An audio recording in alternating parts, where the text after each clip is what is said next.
جس کو تنگی رزق کی شکایت ہو اسے چاہیے سجدہ شکر میں 14 مرتبہ بسم اللہ الرحمن الرحیم۔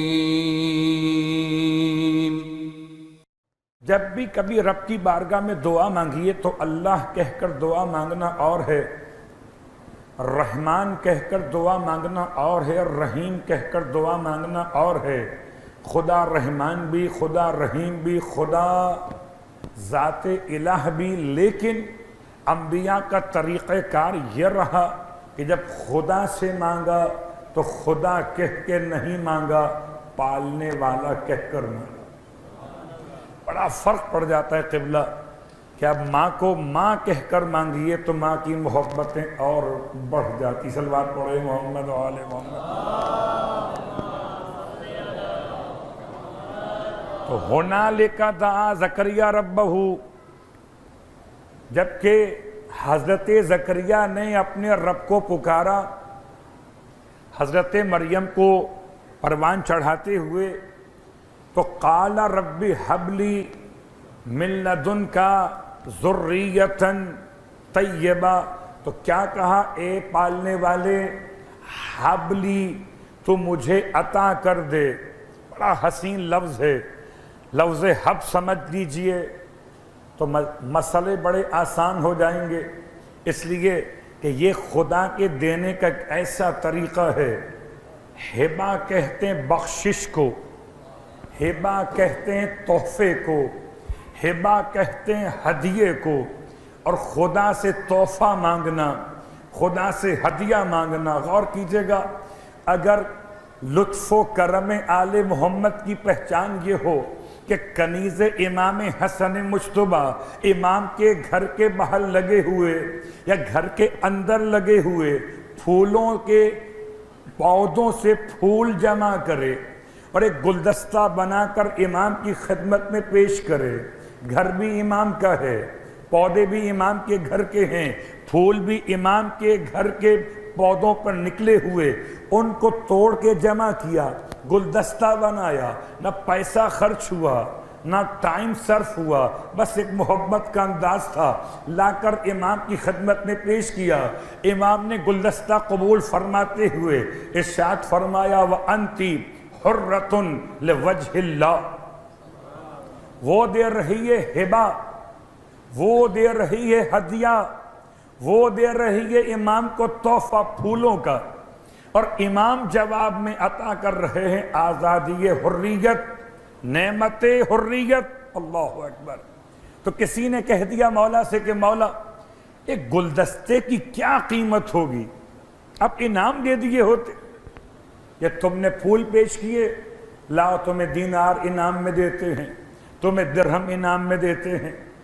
امام ارشاد فرماتے ہیں کیا تم نے خدا کا فرمان نہیں پڑھا کہ جب کوئی تمہیں سلام کرے، زندہ رہنے کی دعا دے، تو تم اس کے بدلے میں اس سے بہتر دعا دو، اور اگر بہتر نہ دے سکو تو کم از کم ویسی دعا دے دو۔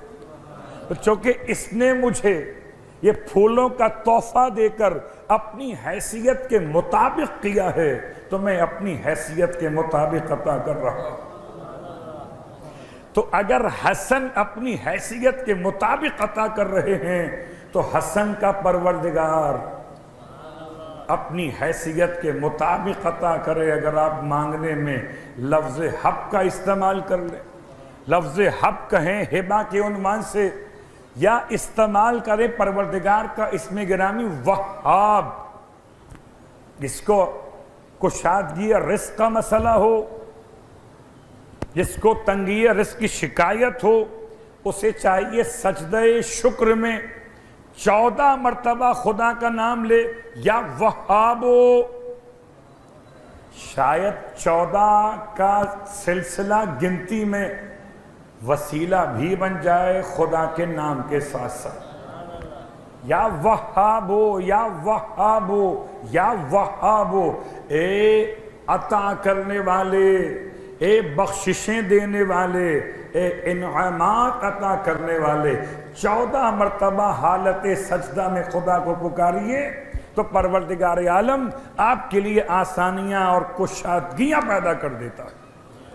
تو لفظ ربی حب لی من لدنک، جناب زکریہ علیہ السلام کی دعا کے کلمات میں خاص من لدنک، اپنے پاس سے عطا کر دے۔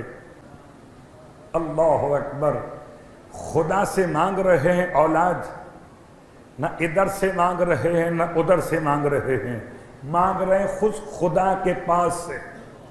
اب خدا اپنے پاس سے کیسی اولاد عطا کرے گا؟ ذریتاً طیبتاً۔